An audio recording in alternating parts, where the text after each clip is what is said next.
শামীমা, আপনি কোন কেন্দ্রে আছেন এবং সেখানে পরিস্থিতি কিরকম বিরাজ করছে দেখতে পাচ্ছেন? কোনো অনাকাঙ্ক্ষিত ঘটনার খবর পেয়েছেন কিনা এখন পর্যন্ত?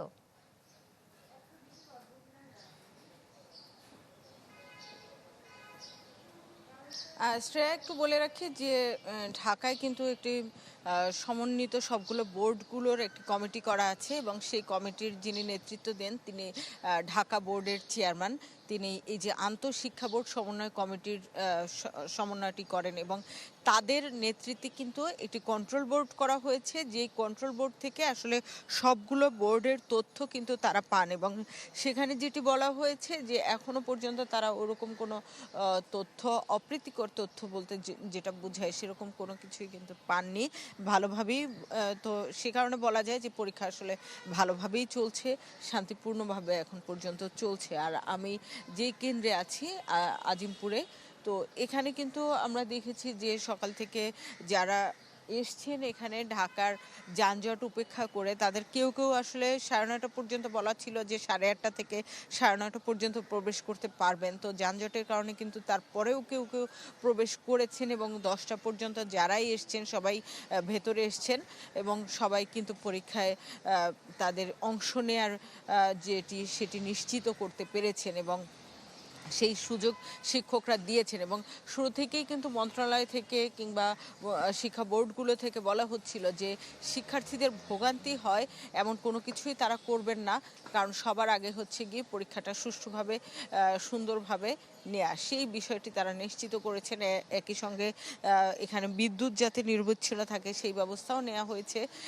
সবগুলো কেন্দ্রেই দেখা গেছে যে যাতে বাতাস গরমে কষ্ট না পায় সেজন্য বাতাসেরও বিকল্প ব্যবস্থা করা হয়েছে। তো সব মিলে বলা যায় যে বেশ শান্তিপূর্ণভাবে পরীক্ষা হচ্ছে এবং বিভিন্ন কেন্দ্রেই কিন্তু হচ্ছে গিয়ে পরিদর্শক আছেন বাইরে থেকে, অর্থাৎ এক্সটার্নাল পরিদর্শক, ম্যাজিস্ট্রেট বিভিন্ন জায়গায় ঘুরছেন, তারা পরীক্ষা কেন্দ্রগুলো ঘুরে দেখছেন। এই কেন্দ্রেও আমরা দেখেছি যে এসছেন এবং আমরা শুনেছি যে শিক্ষামন্ত্রী তিনি মানিকগঞ্জের দিকে গিয়েছেন, সেখানকার একটি কেন্দ্র তিনি হঠাৎ করে যে সেখানে আসলে হুট করেই সেটি ভিজিট করেছেন। আপনি জানেন যে তিনি আগের টার্মেও যখন ছিলেন তখন আসলে না বলে কয়ে হঠাৎ করে বিভিন্ন কেন্দ্রে যেতেন, তো সেই রেওয়াজ তিনি ধরে রেখেছেন এবছরও।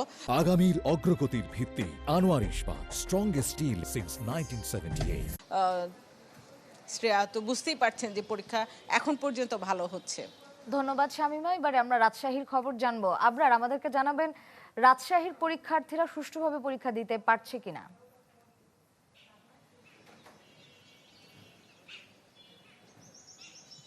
সারা দেশের একই রকমই চিত্র। আসলে সকাল 10টা থেকে শুরু হওয়া যে পরীক্ষা সেটি 2 ঘন্টা পেরিয়েছে কিছুক্ষণ আগে এবং সুষ্ঠুভাবেই পরীক্ষাটি অনুষ্ঠিত হচ্ছে।